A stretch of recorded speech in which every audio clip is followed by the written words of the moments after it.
Welcome back to another episode of the CSK8 podcast. My name is Jared O'Leary. Each week of this podcast is either a solo episode where I unpack some scholarship in relation to computer science education, or an interview with a guest or multiple guests. In this week's particular episode, I'm interviewing Mike Kaechele, and we discuss dismantling prejudices through projects, how to situate project-based learning within the community and for local impact, what can be learned when a project fails, the difference between projects and recipes, why social and emotional learning, SEL, is important, some lessons learned teaching a variety of subject areas, as both Mike and I have taught a variety of subjects, differences between equity and equality in education, and so much more. As always, you can find show notes at jaredoleary.com or by clicking the link in the app that you're listening to this on, where you'll find more resources, videos, podcasts, etc. that were mentioned throughout this particular episode. When you do visit the show notes at jaredoleary.com, make sure you check out the other links in the tab at the top of the page, as there are hundreds, if not thousands, of free computer science education resources on my website, including a link to bootuppd.org, which is the nonprofit that I work for, where I create 100% free coding curricula. And while you're on my website, you may notice that one of the reasons why I call myself a multiplicity is because I have many interests. For instance, you'll find hundreds of hours of drumming content, as well as some video game content that I've either created or streamed. So check those out if either of those interest you. But with that being said, we will now begin with an introduction by Mike. Hello, my name is Mike Kaechele, and I am a project-based learning and social emotional learning teacher and coach. My background includes lots of experiences from 6th grade to 12th grade in history, math, and technology. For your listeners, I spent about 8 years teaching middle school technology, which involves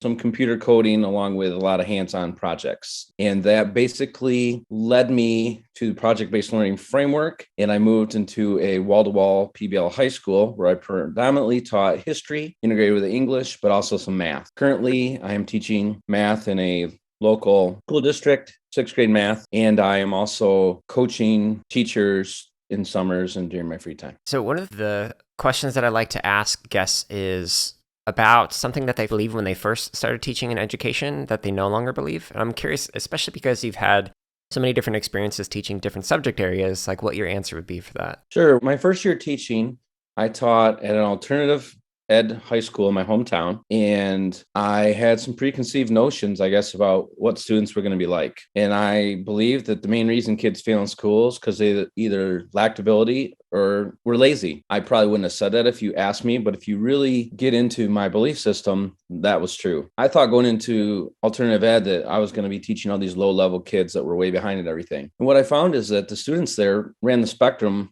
of ability from high achieving to struggling, just like any classroom, and that the reason they were there often had nothing to do with their academic ability, but more to do with other factors of how they got along with school. Particularly in my district, if they got caught smoking somewhere, they got sent to our school. So that was the biggest factor, not their academic level. And so what I've come to believe now is that it's not that kids fail school for these reasons, but more oftentimes we fail students by being rigid, irrelevant, depersonalized, and boring. And the old saying is success breeds success, which I 100% believe to be true. But there's also the corollary that failure breeds failure. And too many times when kids don't succeed in school, it just kind of heaps on itself and grows, and kids start to have negative views of themselves in school and just give up. Yeah, I really appreciate that answer. That definitely resonates. I had similar understandings, and the more that I've taught and the more subject areas that I've worked in, the more I realize like there's so many problems going on outside of school that like factor into how well kids are performing within school.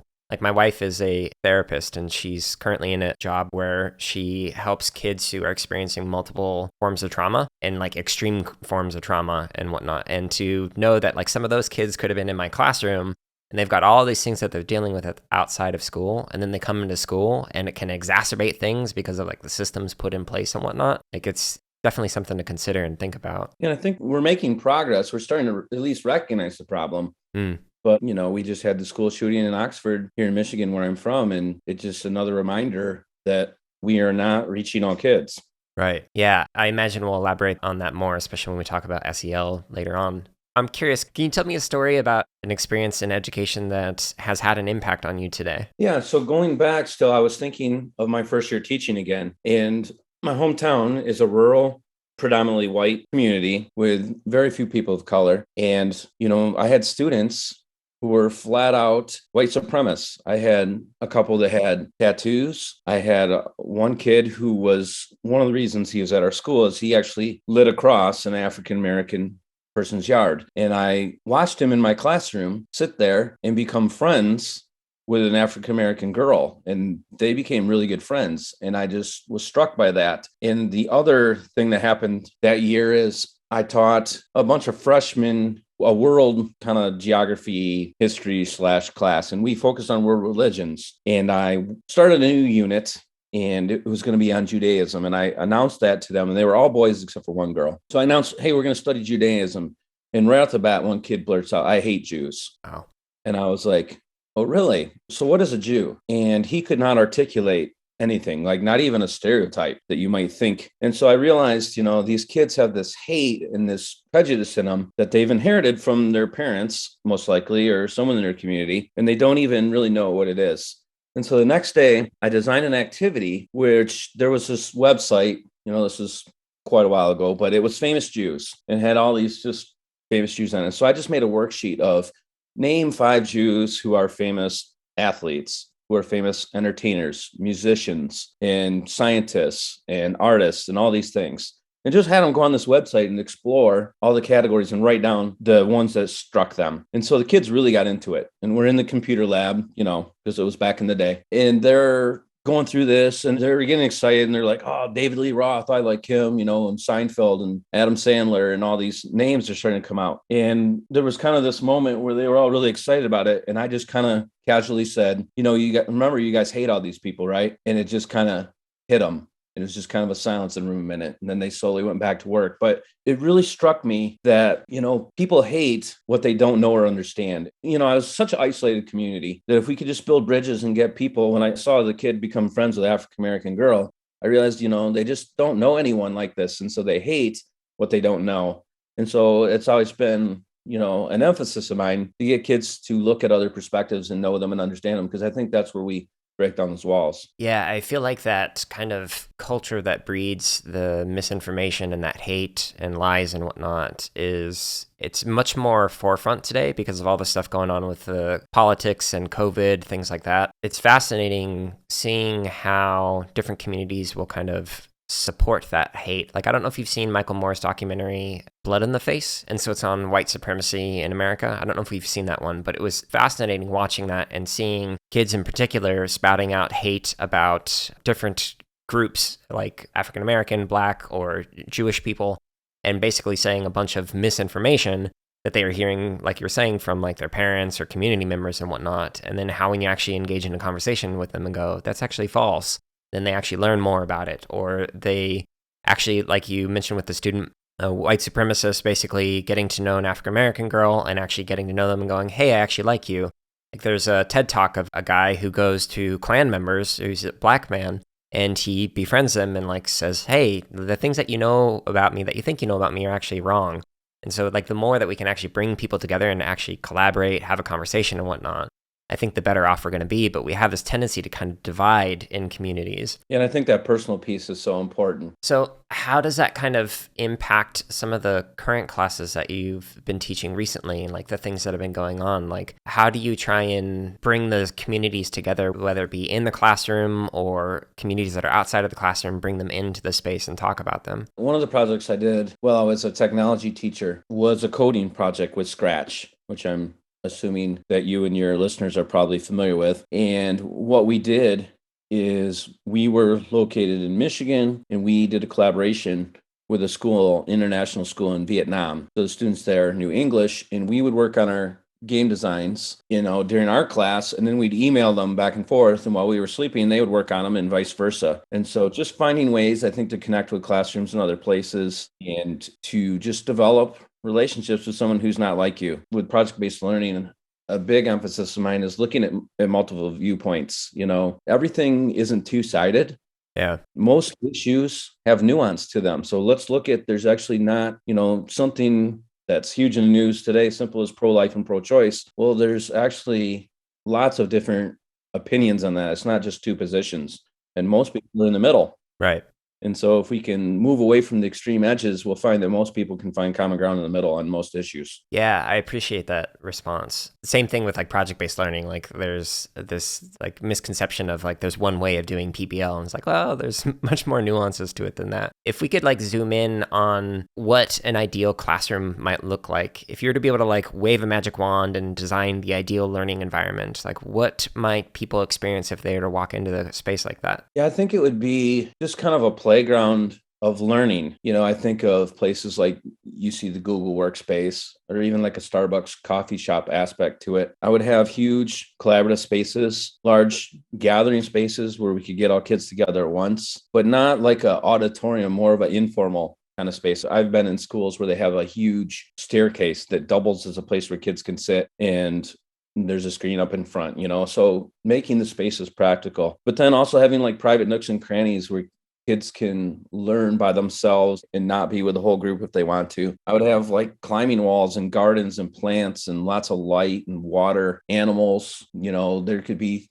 trauma, pets, food that was accessible to everyone. To me, when you went into the school, it would just be a place you'd want to be at and hang out. And how I envision the year starting off, I believe that space and pedagogy go together and they represent each other. And when kids go to a school that's broken down and dark and dank and has problems, that sends a message that you're not important. So I think that's really sad. Versus when they go to a school that's an amazing space, it says you're valued. I imagine the school year starting off with the teachers all kind of having almost like a little booth set up all over the school. And you're going to come and it's almost like a little mini fair. And the teachers are going to pitch the projects they're going to start the year off with. And the students are going to choose which classes and projects they want to join in. So there's an impetus on the teacher to like convince kids to come join your project that is worth doing. And so the kids have choice, but also the teachers are throwing out things that would be interesting and exciting for students to want to join and learn about. Yeah, that's a really interesting idea. Well, one of the professors that I took a class with is named James Paul G, and he talks about how video games were forced to be engaging in order for them to make money because people weren't required to play a video game. It was optional. Now, if teaching were not required and you did not have to take any subject area, but instead elected to take any class that looked interesting, then teachers would really have to focus on pedagogy. And so it'd be interesting to see, like in a hypothetical space like that, if no classes were required and students had to sign up based on what they thought was interesting and engaging, like how that would impact the teaching that was going on. Yeah, and I think, kids would collaborate and design with the teachers too, of course. But I think, curriculum has been overemphasized in recent times, and we need to get back to focusing on the students over mandated curriculum that's often really not changed in 100 years. Yeah, especially depending on what subject area you're in. Like having previously taught band, the way band classes look is very similar to the way that it looked 100 years ago. And it depends on the teacher, but that's true in almost any subject area. Mm-hmm. So I'm curious, you mentioned PBL and wall-to-wall in your school. That sounds really interesting. For me, it was more of like the teachers who decided they wanted to do that. That's what they would do in their classroom.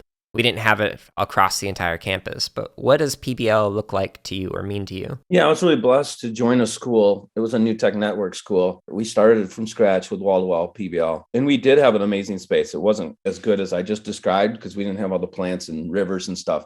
But we had a very modern, open, friendly space. And it did communicate that message to kids. So to me, project-based learning, first of all, it's constructionist approach. It's student-centered. So the curriculum is still there, and we still had to teach state standards that we were required to teach. But beside that, it was up to us to design the projects. And so we designed the projects around the kids and around their interests and around the community. And so we had kids exploring real issues in our community, and we would often take a global issue, say poverty or climate change, but then we'd look at it through a local lens so the students could actually bring about some real change. Because we can't all be Greta Thunberg and having a world platform for our voice, but we all can do something locally and work in our own communities to do our part, make a difference in some of these issues. And so to me, PBL is student-centered, it's place-based, it's personalized, it's problem-solving, and it's community-centered. And we really want to teach our students self-efficacy so that they know how to learn. And I believe once kids know how to learn on their own, then they can go out and master any content.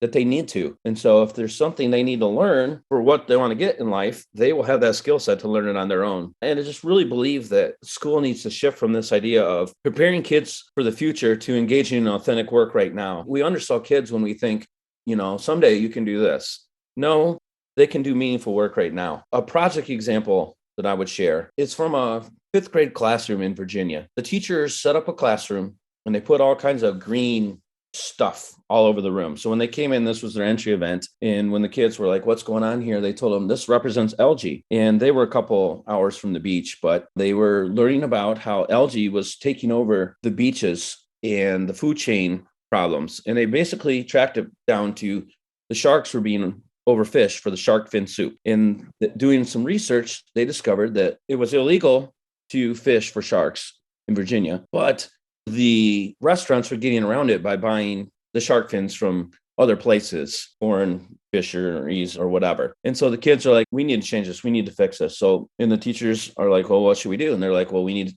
talk to the president. And they're like, okay, let's dial it back a little. That's probably not where we're going to go. But they arranged for their local state representative to come in. And the kids all created presentations on the problems of overfishing of these sharks and how it was legal to sell the products. And she came in and they had the big show, and they all dressed up and did this presentation. Kids were proud and just was a really great day. Well, they go on with the rest of their school year. They finish. And a year later, next fall, out of nowhere, the teacher gets a tweet with a video message from this congresswoman, state representative, and she tells them that they just passed a bill in the state of Virginia to eliminate the sale of shark products based on what these kids did. Wow. So she got to go back to them now in sixth grade and say, hey, here's what happened because of the work you did. And I think that's the kind of stuff that we should be striving for in our classrooms, letting kids do meaningful work that they can do. They don't have to wait till they're adults. Yeah, I love that. And I love the idea of focusing on the local impact. Even like you mentioned, like if it's a global issue, how does it impact you in the community that you live in?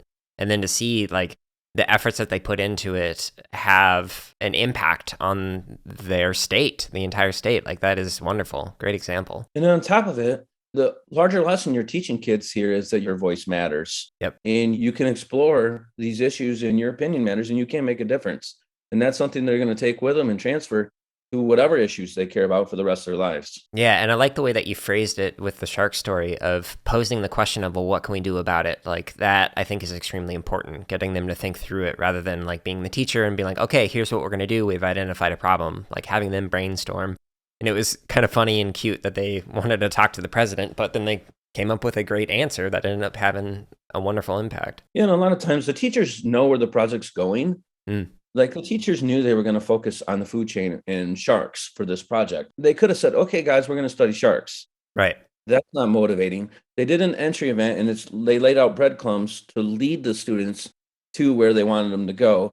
And the students still had voice and choice. They didn't know that they were going to bring in the state rep when they started it. They didn't know that piece. There was avenues of students to figure out and take the project where they wanted to also. Yeah, I like that. So what about if the shark project would have failed? So like what could teachers and students have learned from that if like the legislation never passed or like the congresswoman never actually came into the classroom? The fact that the legislation passed is a cherry on top, and that doesn't often happen if we're honest. But I think the students still could learn that they have a voice and that, global issues have a local impact. And so they're still going to learn the content they're supposed to learn about food chains and et cetera, because that's baked into the project. They never should fail to learn what we're supposed to be teaching. But I think no matter what, they're going to have that lesson of that their voice matters. And that's the ultimate thing to me. Do you have an example of a PBL experience that may have failed? Yeah, I'll share one from my classroom that was an epic failure. So I team taught American history with English, 10th graders. And my partner and I came up with this great idea to do a choose your own adventure project. And if you remember the old books where you choose your own adventure books, you would read one page and at the bottom, you'd have to make a decision. If you want to go right, turn to page 43, go left, turn to page 64. It was more interesting than right or left, but that's the idea of it. And so we decided that you could do this on YouTube. So you could shoot a YouTube video. And at the end of the video, the same thing, you have a choice, click and you'd go to this YouTube link or choose the other option and go to this other link. So we decided to do this on World War I, World War II. And what you have to understand about our classroom is, since we team taught, we had 50 students. And we decided, instead of having them all do their own version of this project, we would do one class project with 50 students. So imagine a group of 50 kids working together. It started off great. The kids, we had a whiteboard walls, and they had this big tree of decisions going out there, and they plotted it all out. And they had this really great story writing going and project design. And then they started recording. And that's when the issue started.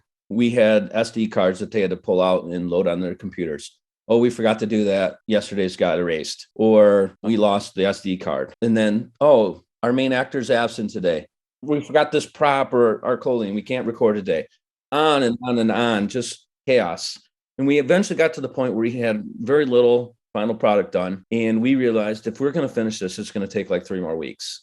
And we can't sacrifice 3 more weeks to this project. So we're going to have to kill it. So we told the kids, hey, sorry, we are done with this project. We're moving on, because we cannot keep going with it just because of all the mess ups.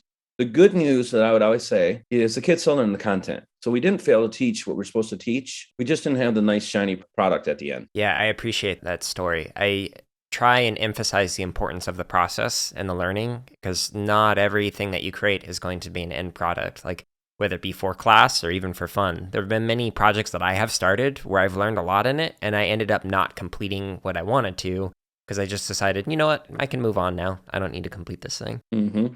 That's what life is. Not everything's successful. And that's okay. I'm wondering if we can dive even deeper into some of the nuances around PBL. So what do you wish more people understood about project-based learning? You know, I love what Chris Lehman says. He's the principal at Science Leadership Academy in Philadelphia, that if you assign a project and you get back 30 of the same things, it's not a project, but a recipe. PBL is a mindset. It's not about following a script and making sure you do everything. I've been a PBL trainer with PBL Works, and, you know, there's a set kind of way that you design a project. And that's all well and good. You don't have to follow every single aspect of it for it to be good PBL. The first time in my classroom, I had a coach come in from New Tech Network, and she observed me, and then we met afterwards. And the first thing she said to me was, you didn't follow any of the protocols. I thought, oh no, this is not going to be a very fun meeting. And then the next thing she said was, but don't change anything. And I was like, okay. And she's like, you get it. It's like, it's not about following this recipe, but it's about being student-centered and shifting and adapting to students. And it's really that constructivist viewpoint. I like to compare it to cooking. So I can't cook. I can make macaroni and cheese and a bowl of cereal. Anything else, I'm going to need a recipe, and I'm going to follow it to a T, because I don't understand cooking. But I love to watch Chopped. And on Chopped, you know, they get this basket of ingredients, and somehow they just make these amazing meals, and all of them do something different. And they all look great. I want to eat them. And that's because cooking is a science and an art. And you have to understand how to season and how flavors work together, and what different styles of cooking versus grilling versus baking and all that things happen. And once you do that, you don't follow the recipe. You just do good cooking. And teaching is the exact same way. It's a science and an art. And once you understand good teaching, you just spice your class up to be student-centered, and you don't have to follow the recipe. Recipes for people who don't know what they're doing, which is me when I'm cooking. It's the same thing really with curriculum. So that's great for when you're a new teacher and you don't know what you're doing. But the more experience you have, the less you need that, and you rely on the art of teaching. Once you understand that PBL is a mindset, not some formula, then it changes everything. Your instruction, your assessment, what class even looks like, who's the teacher, who's the learner, it all gets mixed and muddled together. And it really just changes your approach to everything. Yeah, I really appreciate that answer. It definitely resonates. Like the curriculum that I create for Boot Up, the ordering and the directions, the things that are stated in the lesson plan are how I would have taught it if I was teaching it in the classroom, which is great for somebody who's brand new. But if they have been teaching computer science for multiple years, yeah, I expect you to do it differently. Like this is something that you need to customize for the kids that you're working with. It's important to do that. Definitely. I'm really enjoying the different stories that you have with PBL. I'm wondering, do you have another one that you'd like to share of PBL and when it was successful? Sure. My favorite project ever was the water project. And the interesting thing about the water project is it was the same kids who did the Choose Your Own Adventure project, which was our epic fail. And we did this one at the end of the year. And one of the biggest things happening in our city is there's a movement. It's called Grand Rapids, but there's no rapids. So they want to remove dams and lower them to restore the river to what it originally was like back in the day for economic reasons and for environmental reasons, just restore the rapids to the river. And we realized like this is the biggest thing in our community. We have to do a project on this. And so another teacher and I went in the summer and they had this big, meeting with the community, and we tried to network and sign up someone from this organization and from the city to get them to be part of the project. And we just totally failed. And so we got to the end of the year and we said, well, we're going to do this project or not. We have no community connections. We don't have a purpose to do it. Let's just do it anyway. We won't tell the kids and we'll just launch it and go. So we did. And we launched it, and it was our whole 10th grade class was doing this together for 2 weeks in all their classes to end the year. And what they ended up doing is designing a 3D model out of cardboard on 3 full sheets of plywood. And they redesigned downtown along the river. It was all done to scale. There was lots of math involved with that. And we did lots of research. A couple of things happened. First of all, we had different teams, and my team was a public relationship team. And we went down and we toured the river and walked the river. And we interviewed people. And our school is really early in the morning, so we ended up with only like a dozen interviews. And so this girl said to me, can I put this on social media? I'm like, sure, whatever. Didn't think anything of it. Next day, she had contacted all the local news stations and got them to put it on their feeds. And we had hundreds of responses. By the end of the week, we had over 800 responses to our survey. Wow. And this thing just kind of blew up. And she became the leader of the social media team that we now realize we needed.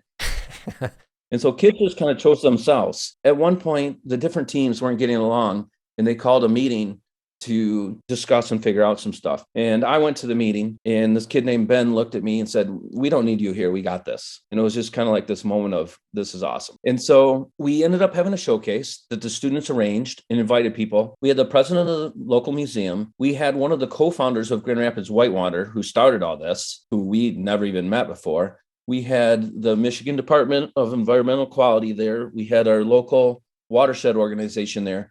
All these people showed up. And I asked every single one of them, like, how do you hear about this? And it was just like, oh, I just got an email from someone.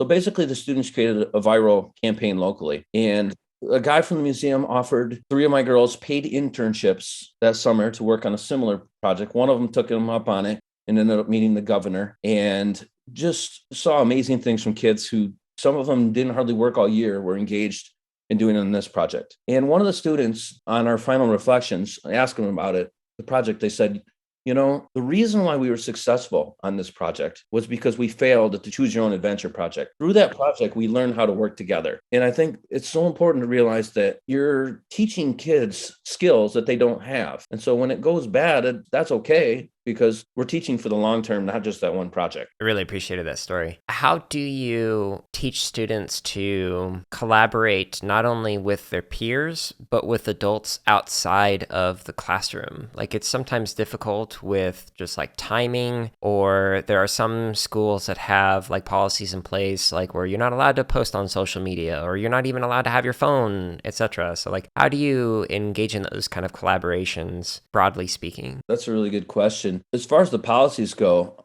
sometimes I think you just have to ask for permission and explain what you're doing. Get someone to let you break the policy, or maybe you ask for forgiveness instead of permission if you're that kind of person. Because what else do you do when there's a policy that's, against what you're trying to do? But I do think you need to teach, just like, if a kid doesn't know how to read, you teach them how to read.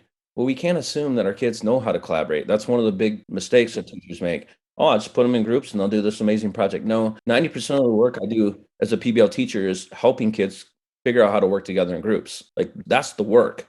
The work isn't teaching my content. It's teaching kids how to deal with other humans, whether it's their group members or community members. So you have to teach them, how do you do a professional phone call? How do you write a professional email?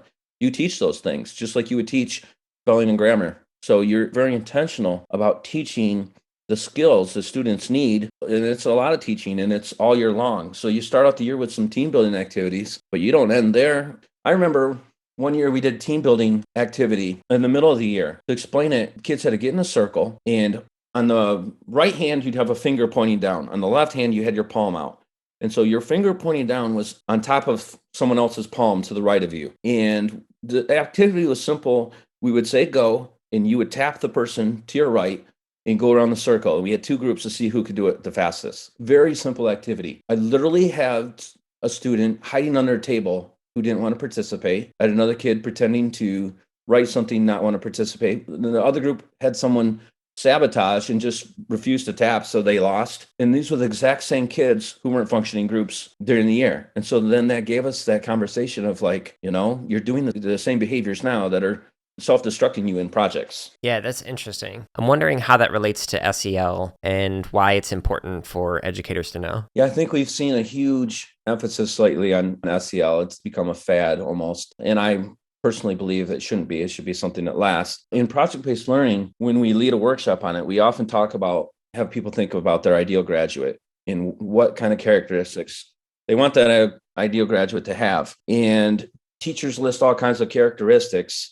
And what's usually missing from the list is content. There's very little things they list that are content related. They're all the soft skills. And what I came to notice is that these soft skills actually are SEL skills. And I hate the term soft skills because it makes them sound weak. And when we look at what social emotional learning actually is, that is really what we're trying to teach through project-based learning. So project-based learning gives us this avenue to teach our content and the SEL skills at the same time. When it comes to social emotional learning, I use the CASEL framework, which stands for the Collaborative for Academic, Social, and Emotional Learning. And in my opinion, they're kind of the most recognized name brand, if you will, in SEL. And they just have a very succinct, clear vision of what they are. There's other ones out there and they're fine too, but I just stick with this one because it's well known. So they have 5 competencies, general categories. The first one is self-awareness. And self-awareness is about things like kids having an identity of who they are, but it's also things like growth mindset and self-efficacy and working through problems. And so if you're a coder, this is the kid who can not give up the first time they get stuck, but is willing to work through and problem solve through that because they have that strength through self-awareness. The second category is self-management. These are kids who can manage their emotions, but also, themselves and their team. And so it's really about building the ability to attack a problem and work your way through it and be organized. The third category is social awareness. And this is really about recognizing others' viewpoints, the multiple perspectives, the nuance. Empathy, to me, is the crux of this. Empathetic students are at the peak of social awareness. And then the fourth one is relationship skills.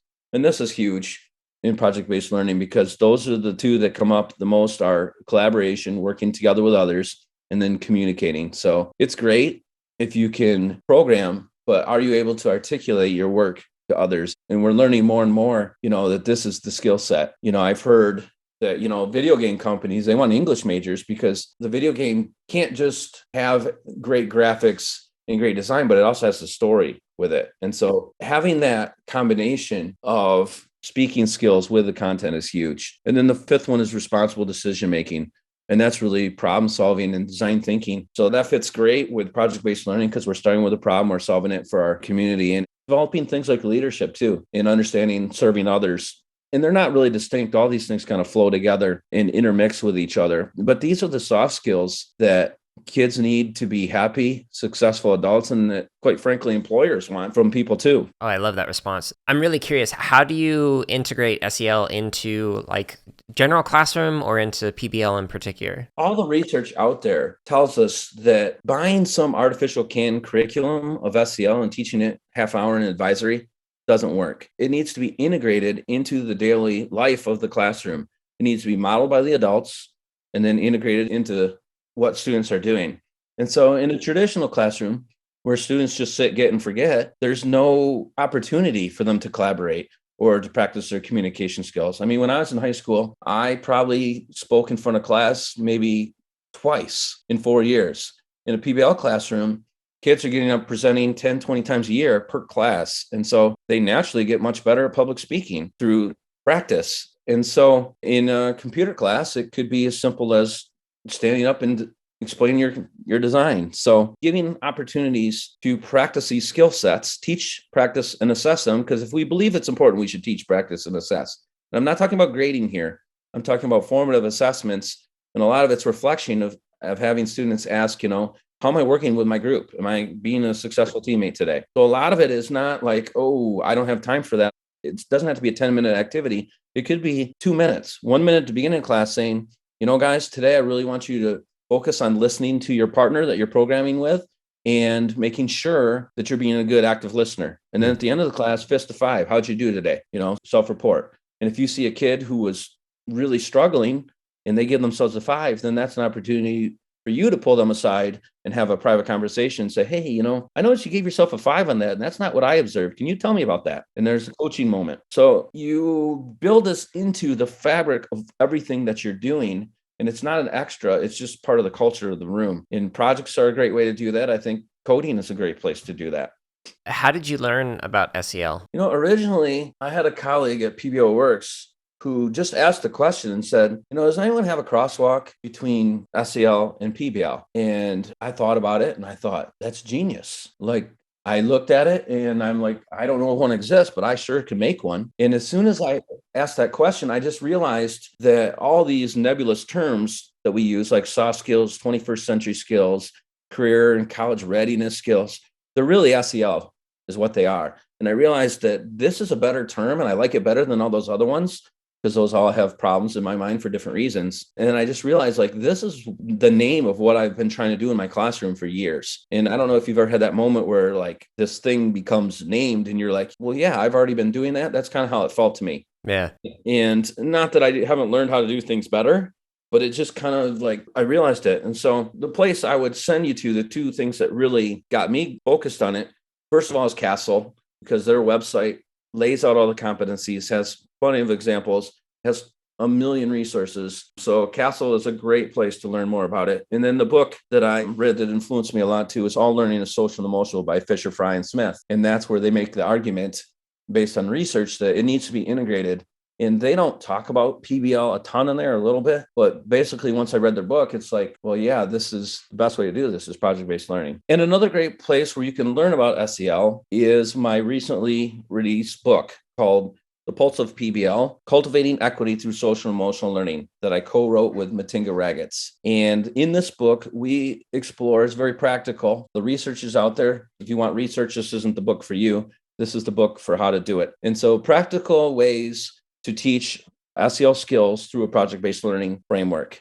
And you can find it at pulseofpbl.com. Awesome. I'll include a link to that in the show notes. So one of the things that I like to think about when I really agree with like an approach or a pedagogy is when I would not do that thing that I strongly agree with. So I'm curious, either for PBL or SEL, when would you not do or not recommend either of those? Yeah, for SEL, I think we always want to do it. And one of the things in Fisher and Brian Smith's book that they argue is we're teaching it whether we know it or not. Like, we're always teaching values to students, whether they're positive or negative.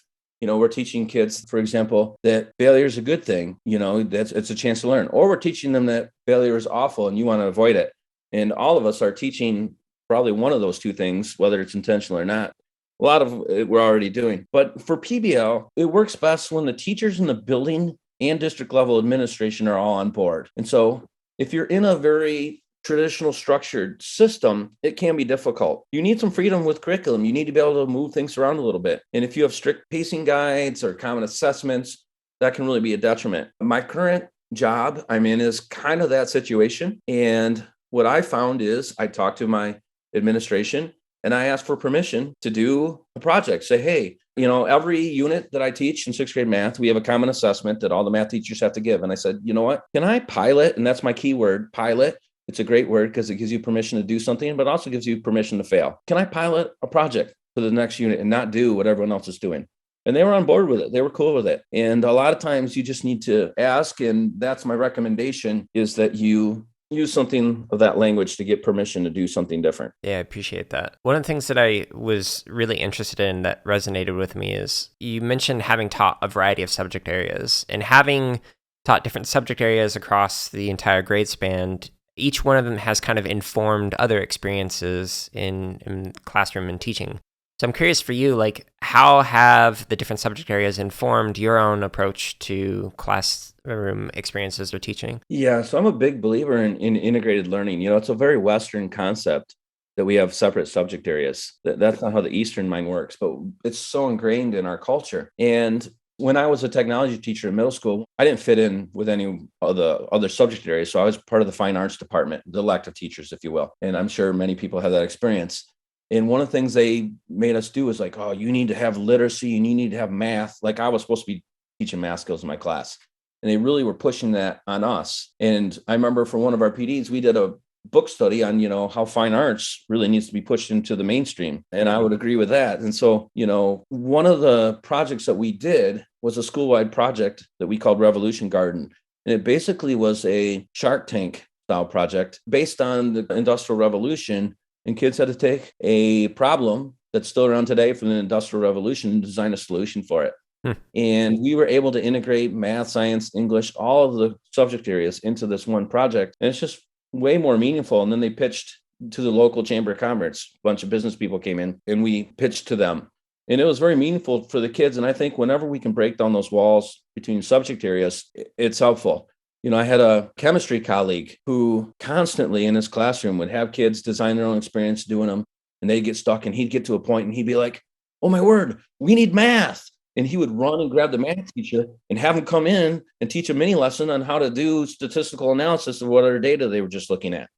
And so just really honoring the other subject areas and bringing them in and not treating it like, oh, this is math. We don't read and write in here. I mean, it doesn't even make sense. Right. Yeah, I love that. Do you have any advice for teachers who are interested in integrating or connecting various subject areas that are typically siloed? I think it's a lot of planning.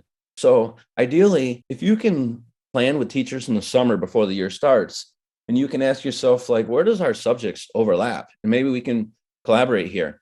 And maybe they're doing most of the project in one class, but then there's mini lessons in the other class, like a math or English supporting it. And if you start early and you plan it out, you can often do it. And then, just obsessively plan every detail that you can, because it's going to be a lot of work. But the irony is you also need to reject all your plans, if necessary, to go in another direction if that's where students take it. So you want to plan obsessively, but yet have freedom for students to move if it goes in a different way, as long as you're still hitting your content. Yeah, depending on the way that you do PBL in particular, there can be a ton of upfront work. And then when you actually start facilitating the project, it's like a breeze because of all the upfront work that you ended up having to do. I 100% agree with that. That's how I felt every time. Usually in the middle of the project, I would have this beautiful moment where everything was just humming and I'm looking around and I'm thinking, you know what? I don't really have anything to do right now. Right. That's the moment when I realized I had better start planning the next project, because the end of the project was always a little chaotic with some kind of showcase or whatever. And then as soon as the showcase is done, you need to launch the next project.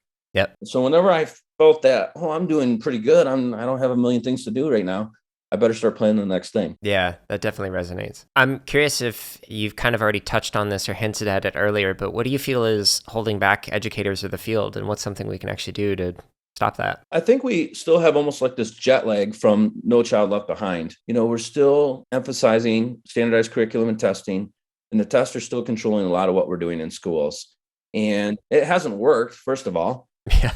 All the data that's coming out shows that just as many kids are left behind as before. It may have helped in some instances with some places that were basically malpractice where they weren't teaching kids what they should be teaching. So I wouldn't say there's nothing that came out of it. But as far as student achievement on the standardized tests, it didn't improve them. And not that that's the end all be all. I think we should be looking towards alternative assessments, and really we need the courage just to say, you know what, the kids in your school are going to test like they always have. The high achieving schools, if you start doing project-based learning, their test scores aren't going to tank. If you're in a school that's a high needs school that has low test scores, doing project-based learning probably isn't automatically going to make you the top school in the state, but it is going to get kids actively involved in their learning. And what do you have to lose? Like, the kids are going to get the test scores they're going to get anyway. So let's focus on learning and getting kids passionate about learning and developing their skill sets that are going to help them in life. Yeah, that I think is way more important than increasing test scores. It's just, can we help people understand the value of learning and being able to learn and developing those skills and whatnot? The long term, that's going to pay off, because there's this tendency for school to kind of burn out students, whether it be in K-12 or even in university level. Like, people often walk away from schools going, I hate formalized education, or I hate learning. And that's just a shame. Yeah, but they don't hurt learning in their free time. Right. They love learning about things they care about. Right. Yeah, I think kids are turning to platforms like YouTube to learn more than they are going to school. I turn there too. Yeah. So you'd mentioned the part about students who are presenting more in PBL, like multiple times in a class, and how that practice allows them to develop their own skills. Being a former music educator really resonates with me. I'm curious for you, how do you practice or iterate on your own abilities as an educator? Yeah, I think, first of all, just being my own worst critic. I'm always reflective, I think. And in the heat of the moment of the school year, it can be hard at times. But I use blogging. That's one way I've reflected over the years. And downtime, like I'm on break right now, and it's just a really good time. I'm doing a class this year where seventh graders are doing the announcements, and it was kind of I was thrown into it. There's been a change from iPads to Chromebooks with no software. It was kind of a disaster to start out, and I've just kind of muddled my way through. But even this week, taking a step back and just reflecting, I now have a plan going forward where how I'm going to fix all kinds of issues in my classroom. So just taking the time to reflect. And then the other thing is talking to colleagues, whether it's in person or via social media. I'm always just kind of taking in, learning on my own, if you will, from other educators who are experts in my building or abroad. I imagine you've also iterated on your own abilities by jumping into more and more different subject areas. Were those intentional, or was it like admin being like, hey, we don't have somebody to do this class. Congratulations, Mike, you're now teaching this. I mean, I guess, weird in that I'm a history major, math minor. And so those subjects don't normally go together. I would say history is kind of my passion, but math is where the need is for jobs sometimes. So that's where I end up teaching too. So that's kind of where I end up. I would say my passion is social studies, but I also think, it's a tough climate to teach social studies right now, especially the way I prefer to teach it. Some people don't want to hear that.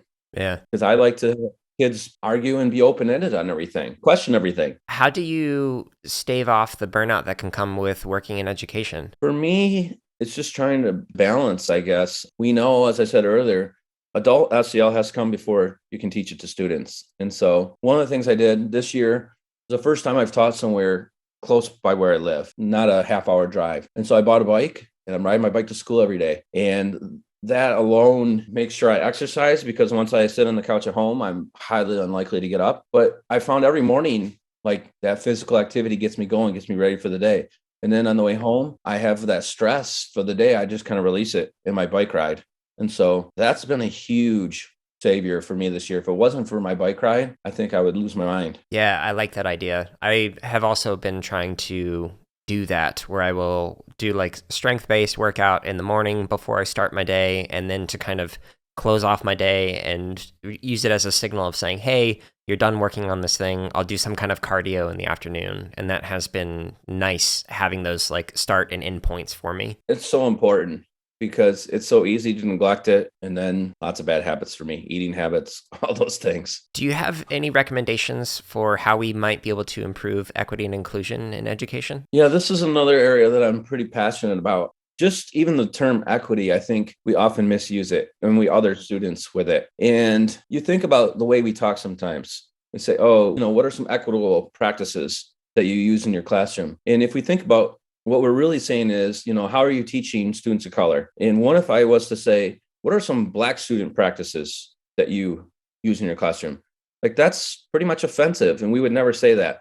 But that's really what we mean a lot of times when we say equitable. My co-author, she's originally from Equatorial Guinea in West Africa. And she talks about, she has this amazing hair that, she can do all kinds of cool hairstyles with. But when she goes to the store, her hair products are not in the beauty aisle. Mm-hmm. They're over in the ethnic aisle, which often has a camera on it, as has been documented, or it's under lock and key. And it's basically saying, the products for your hair aren't normal. There's some other thing over here that's not a hair product, so we have to put it somewhere else. And that's how we treat equity sometimes. And so I also think of that famous example of the kids trying to watch the baseball game, looking over the fence. Probably seen the meme. And, oh, we got to add some boxes to help these kids out or whatever. No, the real answer is remove the fence. Like, let's get rid of the barriers. And I think that's where project-based learning steps in.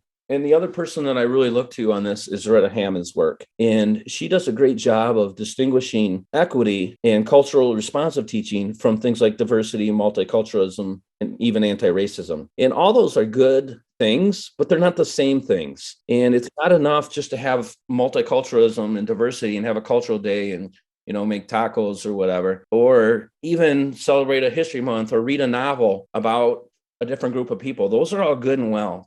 But when we're really talking about equity and culturally responsive, she says, it's about teaching our students of color the skills to help them be successful. And that's the literacy and numeracy and coding.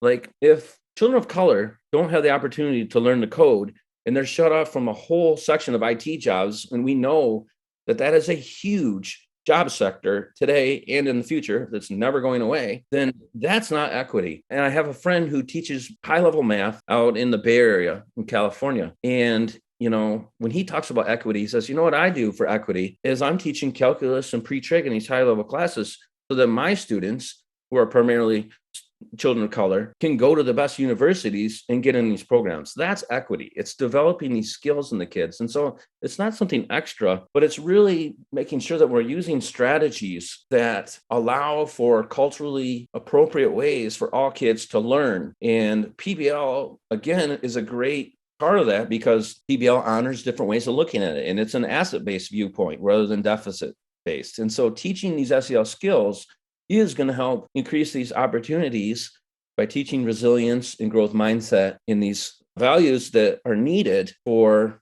our students of color to be successful. Yeah, I appreciate that answer, especially the part about removing the fence. There was a recent paper that I read that was talking about how growth mindset is great, but we shouldn't just focus on growth mindset. We also need to focus on the fact that they're having to have a growth mindset because of the barriers that are in place. And perhaps we should focus on removing some of those barriers. So that definitely resonates when you're talking about removing the fence. Mm-hmm. We've created them most of the time, the system in general. And so we need to analyze it and ask ourselves where things are not equitable and fair and remove those.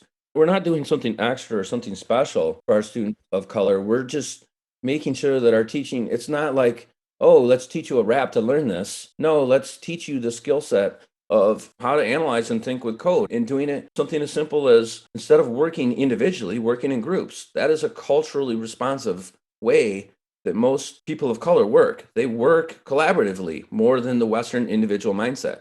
So it's something as basic as allowing open communication and group work is a culturally responsive teaching strategy. Right. What do you wish there's more research on that could inform your own practices? That's a tricky one for me because I'm not a huge research person. And the reason is that I found you can just cherry pick research and you can find research to pick whatever you want to believe in. And I'm guilty of it as anyone. And then the second reason is so much of the research is based on test scores and standardized achievement. And I just don't believe that that's the most important thing. That being said, the research that I would be most interested in would be longitudinal studies of kids who have been in a PBL environment, especially if it's like K-12, kids who've been in it almost their whole life. Like, where are they at 20 years from now? What are their lives like? It's the research that's really expensive and hard to do, but that's the kind of thing I'm interested in. Is like, okay, your test scores are great, but how many of you are going to college, graduating from college and finding a career where you're happy and successful? Like, that's what I would like to know the most about. I'll include a link to this in the show notes, but I did an interview with Andreas Stefik, and one of the things we talked about is higher education. In order to get tenure, it typically has to do with how many publications you have and then like number of citations on that, maybe your presentations as well. So to have a large quantity of publications, you have to do short studies, which rewards things like doing just quantitative data or survey data and not actually doing these longitudinal studies to figure out what is the impact over time.